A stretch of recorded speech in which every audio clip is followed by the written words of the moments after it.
আসসালামু আলাইকুম। আশা করি সবাই ভালো আছেন।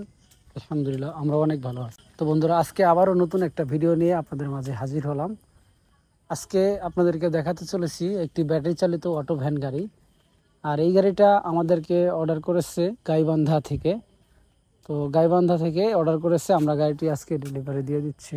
গাড়িটি খুব সুন্দর একটি ডিজাইন করা আছে, সামনে গ্লাস সিস্টেম, এবং এই গাড়িটা পানির ব্যাটারি দিয়েছি। 5টা পানির ব্যাটারি দিয়ে গাড়িটা তৈরি করা হয়েছে। তো আপনারাও চাইলে আমাদের থেকে এরকম সুন্দর গাড়ি তৈরি করে নিতে পারবেন। তো এই গাড়িটার যে ব্যাটারিটা আমরা ফিটিং করেছি, ব্যাটারিটা 7 মাসের গ্যারান্টি থাকছে। আর গাড়িটি একদম ফুল কেবিনের একটি গাড়ি, 3 জন বসার সিট আছে। বন্ধুরা, এই গাড়িটার যদি মূল্যটা জানতে চান, আমরা পরবর্তী ভিডিওতে আপনাদেরকে মূল্যটা জানিয়ে দেব। আর যারা নতুন আছেন তারা অবশ্যই আমার চ্যানেলটি সাবস্ক্রাইব করতে ভুলবেন না। চ্যানেলটি যদি সাবস্ক্রাইব করে রাখেন, সেক্ষেত্রে আমাদের প্রতিনিয়ত যে ভিডিওগুলো আপলোড করে থাকি, আপনারা সেই সবার আগের ভিডিওগুলো আপনারা পেয়ে যাবেন। আপনারা যারা গাড়ি বানাতে চান অবশ্যই আমার চ্যানেলটি সাবস্ক্রাইব করে রাখবেন এবং পাশে থাকা বেল আইকনটি অন করে দিবেন। আজকের মতো বিদায় নিচ্ছি, আবারও দেখা হচ্ছে নতুন ভিডিওতে। সে পর্যন্ত সুস্থ থাকবেন, ভালো থাকবেন। আল্লাহ হাফেজ।